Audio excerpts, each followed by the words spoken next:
जय हिंद विद्यार्थी। आज हम तीसरा पाठ लेकर के उपस्थित हुए हैं, कक्षा 12। हमने 2 अध्याय अभी तक अध्ययन कर लिए। इसके बाद में जो तीसरा अध्याय है उसका जो पहला हम छोटा सा टॉपिक लेके आए हैं। इस छोटे से टॉपिक में आपको हम बताएंगे सिकंदर से पहले का भारत, सिकंदर से पूर्व का भारत। यानी सिकंदर के आने से पहले, जब भारत में सिकंदर ने 327 ईसा पूर्व के अंदर अपना पहला आक्रमण किया या अपने कदम रखे, तो उससे पहले भारत की स्थिति क्या थी? ऐसी कौन सी परिस्थितियां थी कि जिसने सिकंदर को आमंत्रित किया कि वो भारत पर आक्रमण करे? तो हम उससे पहले करेंगे। इसके बाद में एक अलग से वीडियो बनाएंगे जिसमें सिर्फ सिकंदर के लिए या सिकंदर की जानकारी होगी। तो सिकंदर से पूर्व का भारत, देखो सिकंदर से पूर्व के भारत के लिए आपको समझने के लिए होगा कि आपने पहले अध्याय में या आपने ये ध्यान से पढ़ा होगा, पहले अध्याय में मौर्य काल, दूसरे अध्याय में भी मौर्य काल था।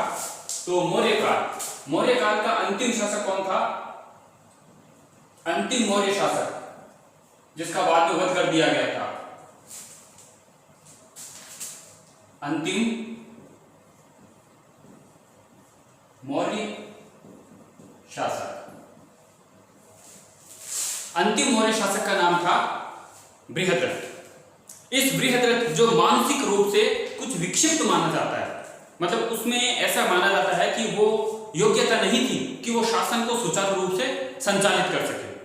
इसलिए उसके सेनापति पुष्यमित्र शुंग जो ब्राह्मण वंशी था, उसने 185 ईसा पूर्व में अपने मौर्य सम्राट का सेना के ही सामने वध कर दिया और स्वयं एक नए वंश की स्थापना की जिसका नाम था शुंग वंश, 185 ईसा पूर्व। तो अंतिम मौर्य शासक बृहद्रथ,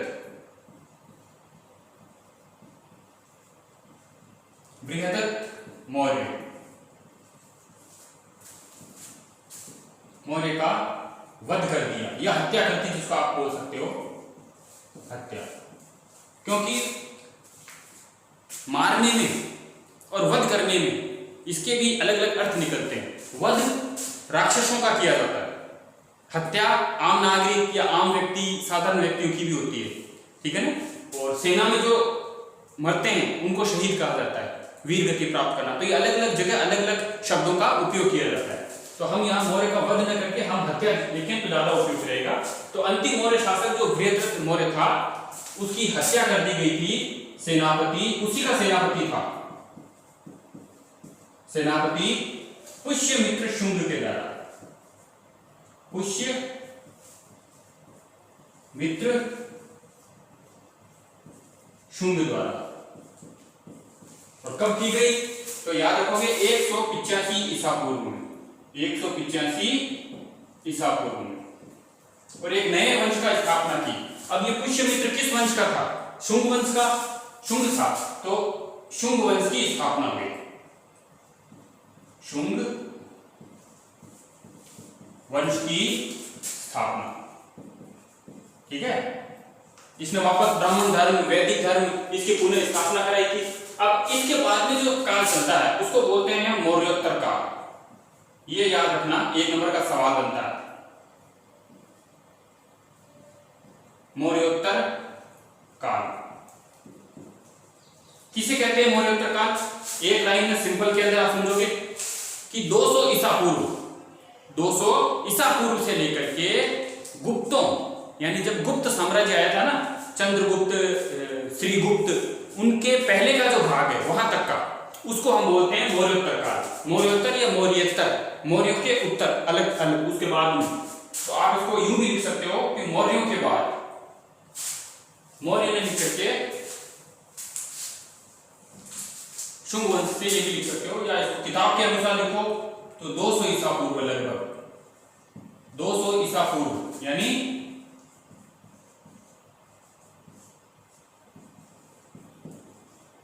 मौर्य काल के बाद। ये दोनों ही सही है, क्योंकि 185 ईसा पूर्व में शुंग वंश हुआ तो लगभग 200 ईसा पूर्व बैठता है। तो 200 ईसा पूर्व या मौर्य काल के बाद से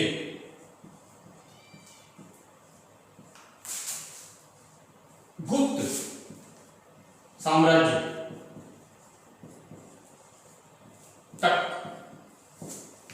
गुप्त साम्राज्य तक के समय को मौर्योत्तर काल कहा जाता है। समय को। इसको मौर्योत्तर भी कहा जाता है, मौर्योत्तर, और कई जगह इसको मौर्येतर भी कहा जाता है, मौर्येतर काल कहते हैं। ये ध्यान रखेंगे आप, ठीक है। अब इस समय में यानी कि 185 लगभग माने तो 200 मौर्यों के बाद से, मौर्यों के बाद से लेकर के गुप्तों के समय तक, जब चंद्रगुप्त द्वितीय, प्रथम या जो भी आए थे गुप्त साम्राज्य, उसके बीच में क्या घटनाक्रम रहा, ये इंपॉर्टेंट है। तो इसके लिए 3 चीजें आपको याद रखनी है कि इस समय में यानी मौर्योत्तर काल में ये जो कालखंड था ना, इस समय भारत छोटे छोटे भागों में विभाजित हो गया। इसके सबसे बड़ी विशेषता क्या थी? एक, इसकी विशेषताएं आप लिखोगे। पहले नंबर आप लिखोगे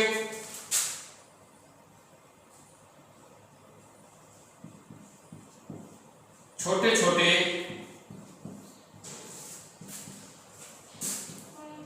राज्यों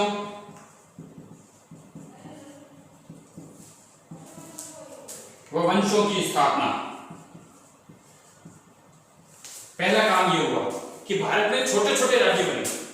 मौर्य साम्राज्य विशाल साम्राज्य था, बड़ा साम्राज्य था, जो काबुल कंधार से लेकर के आपके मगध साम्राज्य बंगाल तक फैला हुआ था, उत्तर में कश्मीर से लेकर के दक्षिण में आंध्र प्रदेश हैदराबाद तक। और कहते हैं कि चंद्रगुप्त मौर्य ने तो केरल पर भी आक्रमण किया था, जैसा कि 2 किताबों का नाम आता है, अहिनानुरु और मुर्नानुरु। इन किताबों के अनुसार पता चलता है कि उसके अभियान दक्षिण भारत में भी थे। तो छोटे छोटे राज्यों की स्थापना हुई थी। दूसरा, भारत में विदेशी तत्वों का समावेश हुआ था, ये इंपॉर्टेंट है यहां पे। विदेशी तत्वों का समावेश यानी विदेशी लोग भारत में आए थे। भारत में विदेशी तत्वों का समावेश हुआ था, विदेशी लोग भारत में आए थे। आपको पता है इसी समय शक, कुषाण, ये जो हूण, ये विदेशी जाति है, यूनानी, इंडो ग्रीक, ये जो लोग आए थे, ये इसी समय भारत के अंदर आए थे और उन्होंने अपने भारत में साम्राज्य भी स्थापित किया था। इसके साथ साथ तीसरा जो तत्व बैठेगा ना, वो है मध्य एशिया, जिसमें आपके ईरान, इराक, तुर्किस्तान, ये जो स्थान है मध्य एशिया। तो मध्य एशिया से भारत के सांस्कृतिक संबंध हुए थे।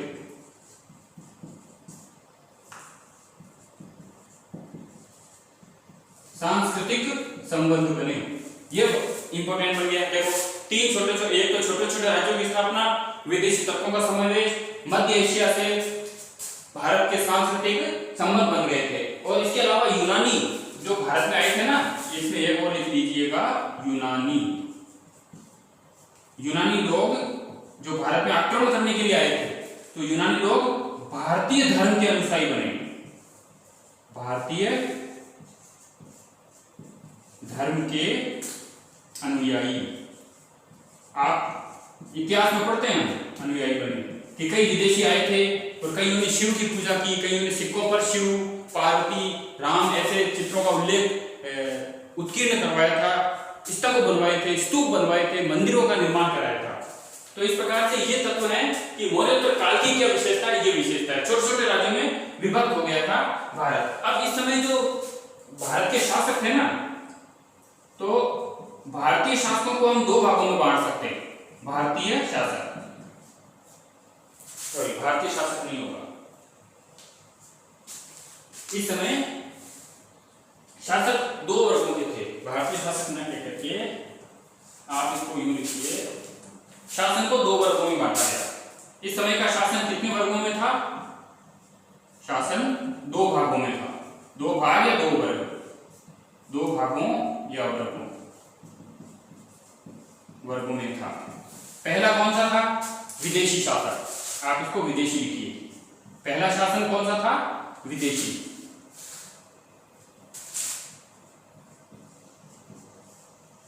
विदेशी शासक।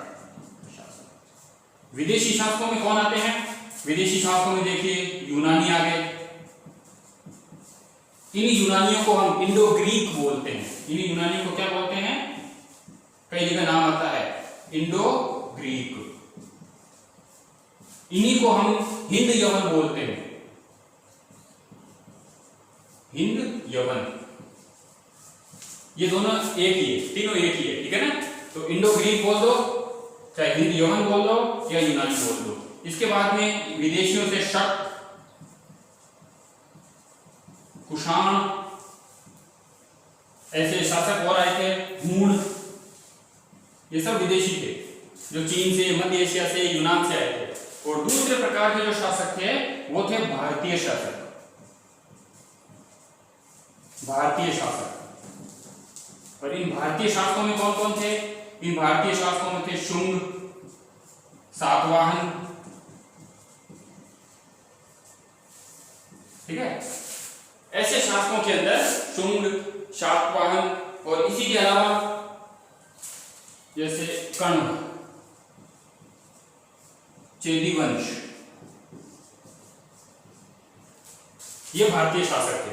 तो ये विदेशी और ये भारतीय, ये विदेशी भारतीय पर आक्रमण करते हैं भारत में और ऐसे समावेशी हो जाते हैं कि भारत के बन के रह जाते हैं। आज भी कई विदेशी तत्व भारत में हैं, लेकिन हम पहचान ही नहीं पाते। वो इतना घुल मिल गए 2000 सालों में कि आज हम डिवाइड नहीं कर सकते कि ये विदेशी है या है। हाँ, कुछ लोग कोशिश करते हैं इतिहास की नर जातियों के हिसाब से, जैसे कि चेहरा, ठोडी, नाक, नक्श, आंखें, बाल, कद, इनके द्वारा कुछ आज भी ऐसे लक्षण मिलते हैं। तो उससे हम अंदाजा कर सकते हैं कि इन लोगों के लक्षण ऐसे रहेंगे। खैर, ये भूगोल का या ज्योग्राफी का अलग से विषय होगा, मानव जाति का। तो हम तो यहाँ ये पढ़ रहे हैं कि विदेशी शासक ये थे और भारतीय शासक ये थे। अब इसके बाद में जो सिकंदर के पूर्व का भारत है, यहाँ से अब जानकारी के स्रोत जो है ना, मतलब ये तो यहाँ तक आ गया। अब इनके बारे में जानकारी के स्रोत कहाँ से मिलते हैं, ठीक है।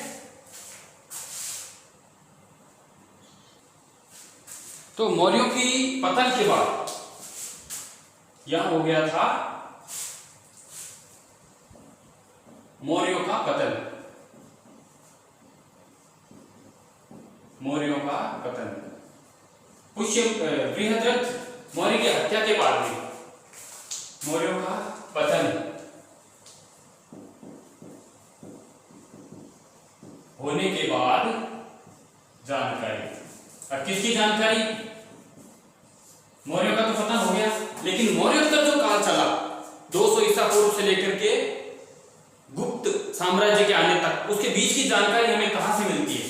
तो हमें जानकारी के स्रोत कौन कौन से हैं? पहला मिलेगा पतंजलि, पतंजलि का महाभाष्य, इसने महाभाष्य लिखा था, पतंजलि का महाभाष्य। दूसरा गार्गी संहिता, गार्गी संहिता, ठीक है। पतंजलि का महाभाष्य, गार्गी संहिता। इसके अलावा हमें जानकारी मिलती है इसके अंदर दिव्यावदान, एक बौद्ध ग्रंथ है दिव्यावदान। और चौथी जानकारी मिलती है हमें कालिदास,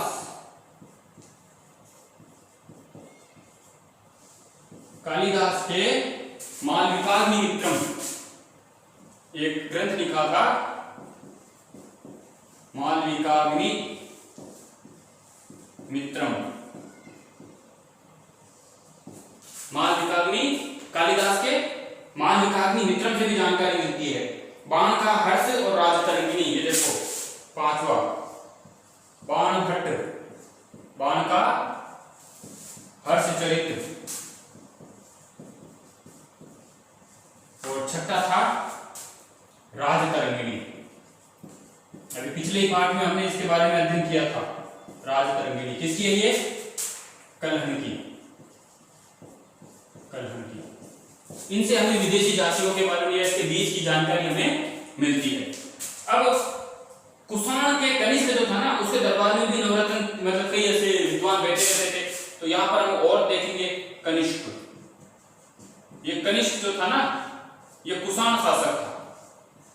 मोटी मोटी जानकारी आपको लेनी है। कुषाण शासक, कनिष्क के दरबार में कौन कौन बैठे रहते थे? विद्वान, विद्वान रहते थे, दार्शनिक रहते थे, वैज्ञानिक रहते थे, वैज्ञानिक थे। कौन कौन से थे इनके बारे में जब जानकारी ली जाती है तो कुछ ऐसे विद्वान हैं, जैसे देखो एक नंबर पे आ जाता है आपके चरक, और चरक ने कौन सा ग्रंथ लिखा था? चरक संहिता। चरक संहिता, चरक ने कौन सा ग्रंथ लिखा था? चरक संहिता। और इसी के दरबार के अंदर अश्वघोष कवि था जिसने बुद्ध चरित्र सौंदर्यानंद महाकाव्य लिखा था। दूसरे नंबर पर आ जाता है अश्वघोष, ये बहुत बड़ा विद्वान था अश्वघोष, जिसने बुद्ध चरित्र लिखा था। बुद्ध चरित्र सौंदर्यानंद महाकाव्य है ये। बुद्ध चरित्र सौंदर्यानंद ऐसे महाकाव्य इसने लिखे थे। इसके अलावा इसने एक लिखा था सूर्यालंकार और सारीपुत्र प्रकरण। सूर्यालंकार, सूर्यालंकार, सारीपुत्र प्रकरण, ये इसके ग्रंथ है। आप इनको देख लीजिए। चरक का तो चरक संहिता याद रह जाएगा। अश्वघोष की सबसे मेन है बुद्ध चरित्र। वैसे तो सारी इंपोर्टेंट है लेकिन बुद्ध चरित्र इसका ज्यादा इंपोर्टेंट है। इसके अलावा नागार्जुन जो है ना, एक विद्वान था, उसके बारे में थोड़ा विशेष याद रखना पड़ेगा। नागार्जुन, नागार्जुन। अब आप कहोगे सर इसके बारे में विशेष जानकारी क्यों? देखो, शून्यवाद, इसने कुछ थ्योरियां दी है। शून्यवाद, सापेक्षवाद। अब आप कहोगे सर इसमें ऐसा क्या खासियत है? देखो, खासियत इसलिए है कि इसने जो शून्यवाद और सापेक्षवाद दिया ना, इसी कारण इस नागार्जुन को भारत का आइंस्टाइन कहा जाता है। ये जीके का सवाल है। भारत का आइंस्टाइन, आइंस्टीन कहा जाता है। ये भारत का आइंस्टीन है। सापेक्षवाद का सिद्धांत दिया था इसने नागार्जुन ने पहली बार विश्व को, इसलिए भारत का आइंस्टीन कहा जाता है। आइंस्टीन ने तो बहुत बाद में दिया थी 20वीं शताब्दी 21वीं में, लेकिन इसने तो 1000 साल पहले, 2000 साल पहले ये चीज दे दी थी। इसके अलावा माध्यमिक सूत्र के प्रवर्तक भी यही है।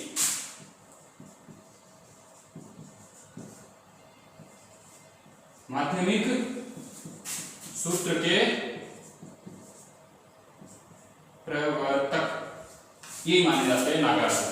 तो आप देख सकते हो भारत भी किसी से कम नहीं था, लेकिन भारत के ज्ञान को तो दबा दिया गया था। कुछ साजिशें होगी या कुछ अनजान रहे होंगे या नासमझ लोग रहे होंगे, तो उन्होंने इसको दबा दिया था। अब इसके बाद में देखो कुछ और ऐसे ग्रंथ मिलेंगे आपको, जैसे अन्य लेखकों के अंदर आप लिख सकते हो वेनसांग, वेनसांग, तारानाथ। वेनसांग आपको पता है चंद्रगुप्त द्वितीय के दरबार में आया था। तारानाथ ये तिब्बती बौद्ध लामा था जिसने कंगियूर और टंगियूर, कंगियूर तंगियूर नामक दो ग्रंथ लिखे थे। तो वेनसांग, तारानाथ। इसके अलावा भारत के अंदर भारत का एक व्यक्ति और था जिसका नाम था वसुमित्र, वसुमित्र। इसके अलावा बौद्धों के त्रिपिटक,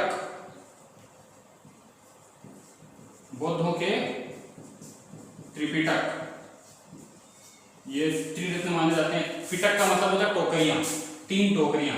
तो बौद्धों के त्रिपिटक, ये ऐसे ग्रंथ हैं जो भारत के इस समय के काल के बारे में जानकारी हमें प्रदान करते हैं।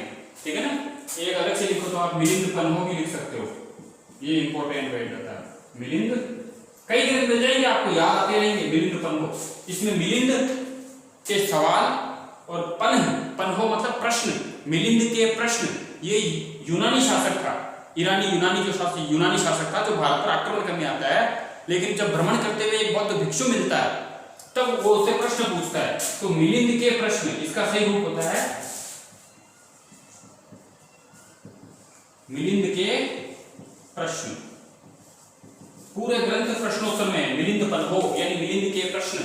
तो इस प्रकार से हमें इन ग्रंथों के द्वारा इस समय की जानकारी भी मिलती है, मौर्योत्तर काल की। यहां तक पता चल गया। अब सिकंदर के साथ भी कुछ लोग आए थे, जिसमें थे देखो सिकंदर के साथ, 5वें में आप सिकंदर, सिकंदर के साथ कुछ लेखक आए थे जिनमें एक का नाम था नियार्कस या निर्याकस। पहला व्यक्ति कौन था? निरियाकस। दूसरा व्यक्ति था अनिसिक्रिटस। दूसरा व्यक्ति कौन था?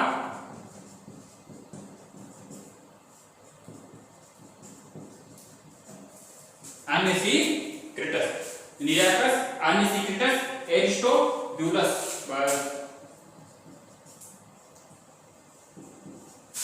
ये यहां आपको समझ में नहीं आएगा। एरिस्टोब्यूलस, ये 3 व्यक्ति थे। इसमें मेन ये याद रखना आपको, ठीक है? ज्यादा आपको लंबा चौड़ा इसके बारे में नहीं जाना। निरियाकस और मिलिंद हो, ये तारानाथ आपको याद हो जाएंगे, त्रिपिटक आपको याद हो जाएंगे। नागार्जुन इंपॉर्टेंट है, मोस्ट है। अश्वघोष की बुद्ध चरित, नागार्जुन पूरा ही याद रखना है। अश्वघोष के बारे में ये एक चीज याद रखनी है, मोस्ट आ गया। चरक की चरक संहिता आपको याद रह जाएगी, ठीक है? और यहाँ पर पतंजलि का महाभाष्य, अब आपको कैसे याद रहेगा? महा यानी बड़ा, और पतन महान पतन हो गया, तो महापतन महाभाष्य हो गया। गार्गी संहिता आपको इनाम मिलता है 10वीं 12वीं के अंदर, जो बच्चियां 75 80 से ऊपर लाती है, गार्गी पुरस्कार मिलता है। इसी विद्वान के स्त्री के कारण मिलता है। ये स्त्री थी दिव्य अवदान, ये आप बहुत ग्रंथ है, याद रह जाएगा। कालिदास का नाम याद रह जाएगा। कालिदास में क्या? मालविक और अग्निमित्रम, मालविका और अग्निमित्र, इन दोनों की प्रेम कहानी है। मालविक और अग्निमित्र, यहां से अग्निमित्र अलग कर लो, मालविका अग्नि कर लो। मालविका इसकी नायिका है और अग्निमित्र एक पुरुष है जिसने विवाह किया था, तो उसके बारे में ये प्रेम कथा है, मालविका अग्निमित्र। बाण, हर्ष, हर्ष यानी खुशी, खुशी के साथ आदमी बाण चला देता है, और राज तरंगिणी आपको भी पढ़ाई। तो ऐसे करके आप कुछ ऐसे टॉपिक बना सकते हो जिससे आपको याद हो जाए। अब हम छोटा सा 5 मिनट का और शेष जो समय बचा है ना अपने पास, इस समय के अंतराल में हम देखेंगे सिकंदर के समय भारत की स्थिति क्या थी। सिकंदर जब भारत के अंदर आता है तो उस समय भारत की स्थिति क्या थी? भारत की स्थिति लिख देते हैं, हालत थोड़ी अलग हो जाएगी। भारत की स्थिति तो सबसे पहले थी कि भारत टुकड़ों में बटा हुआ था, टुकड़ों में बटा था, भारत टुकड़ों में बटा हुआ था।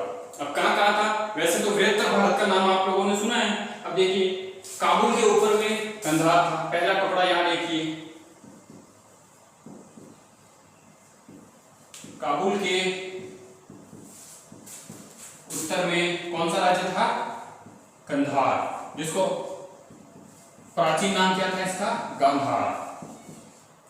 आज का कंधार, प्राचीन गांधार है ना। शकुनी मामा, महाभारत में नाम सुना होगा। उसके ड्रेस से ही, कपड़े से ही पता चल जाएगा कि वहां के लोग कैसे कपड़े पहनते थे, और आज भी वैसे ही, आज भी वैसे ही वस्त्र पहने जाते हैं। तो गांधार, तो काबुल के उत्तर में कंधार था। रावल जो पिंडी है, पेशावर और रावलपिंडी के बीच में तक्षशिला है, ठीक है ना। दूसरा नंबर कौन सा है? रावलपिंडी व पेशावर।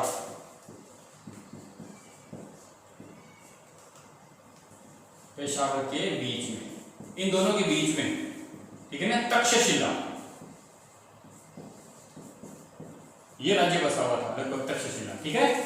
तो काबुल के उत्तर में कंधार था, यहाँ पर तक्षशिला था। और तीसरे नंबर पर आपके यहाँ पर बैठेगा रावी और व्यास जो नदी है ना, 3 नंबर पे रावी व व्यास के मध्य इनका जो मिलन होता है ना, एक नदी इधर से बह रही है, एक नदी इधर से, इसके बीच में जो राज्य होगा, तो रावी और व्यास के बीच के अंदर एक राज्य था जिसका नाम था कठर, ठीक है। और चौथे नंबर पर जो राज्य था ना, रावी चिनाब के तट पर, वो था मालव, मूसक और संकोश। ये 4 चौथे नंबर पर रावी व चिनाब, चिनाब नदी,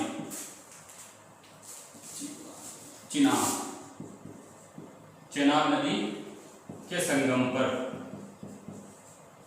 जहां ये दोनों मिलती थी उसके आसपास। तो कौन कौन से राज्य थे? मूसक, पहला जो राज्य था मूसक। मूसक के बाद के अंदर आपको राज्य को याद रखना है मालव और संकोश। ये मालव और संकोश, ये राज्य बसे हुए थे, ठीक है। अब ये याद रखना, ये थोड़ा जीके याद रख लेना। रावलपिंडी, इसकी स्थापना बप्पा रावल ने की थी। बप्पा रावल, काफी साल पहले, 2500 साल पहले बप्पा रावल, जो इसी के वंश में बाद में फिर महाराणा सांगा, महाराणा प्रताप, कुंभा, ये लोग हुए थे। ये मेवाड़ के अंदर जो राज्य आज राज कर रहा है ना, सिसोदिया रावल वंश या सिसोदिया वंश, ये इसी के वंश है, बप्पा रावल। तो इसी ने, इस बप्पा रावल ने रावल के नाम से रावलपिंडी की स्थापना की थी। और पंजाबी भाषा में आप देख सकते हो, पिंड, मेरे पिंड का है, मतलब मेरे गांव का है, मेरे क्षेत्र, मेरे भाग का है, तो रावलपिंडी, रावल का क्षेत्र, रावल का भाग, रावल का परिवार, ऐसा कुछ भी आप इसका अर्थ होता है। तो रावलपिंडी का मतलब आप समझ गए होंगे।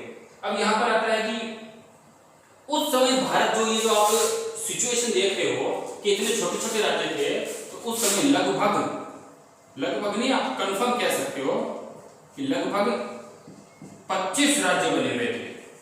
25 राज्य बने थे। कहां बने थे? उत्तर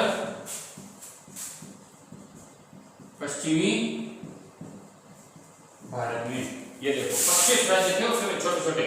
अब कौन सा था? जो भारत का उत्तर पश्चिमी क्षेत्र था, वहां पर 25 राज्य बने हुए थे। अब ये राज्य भी एक नहीं थे, इनमें भी देखो पौरव और तक्षशिला व विशाल, ये आपस में लड़े हुए थे। जैसे कौन कौन से लड़ रहे थे? पौरव व तक्षशिला।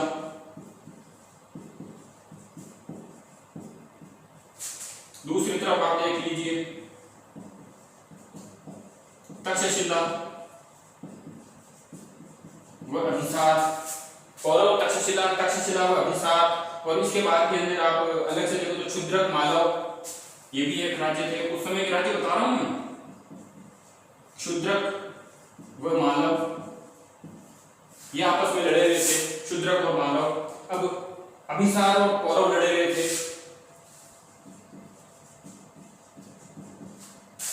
अभिसार व पौरव आपस में लड़े हुए थे। इसके साथ में ये जो संभोस और मूसक है, ये भी आपस में भिड़े हुए थे।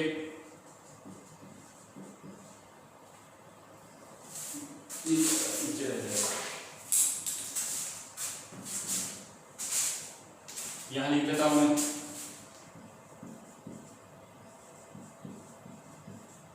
संभोस या संकोच व मालव।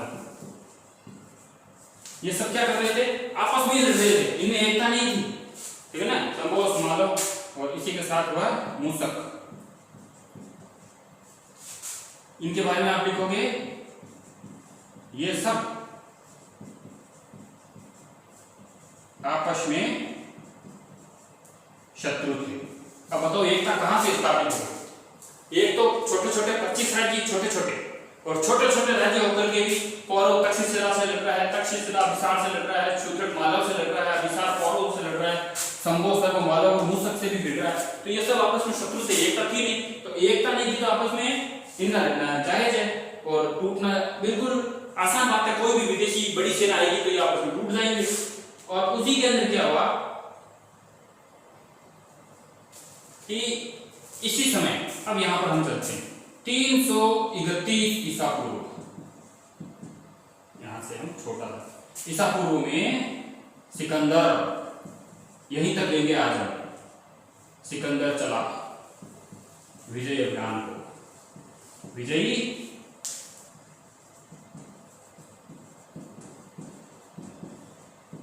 अभियान को।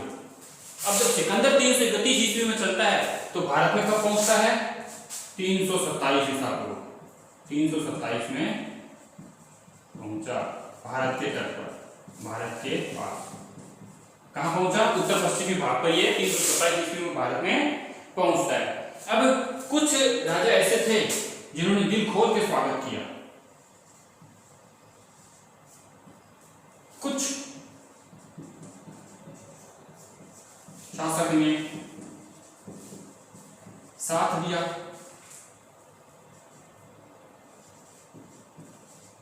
कुछ ने विरोध किया। यहां तक कल जो अपना टॉपिक होगा वो टॉपिक होगा सिकंदर, जब सिकंदर भारत पे आता है। आज आपको इतना ही पढ़ना है, छोटा सा वीडियो है, आप देख लीजिए। सिकंदर का पार्ट अगले वीडियो में आपके सामने आ जाएगा।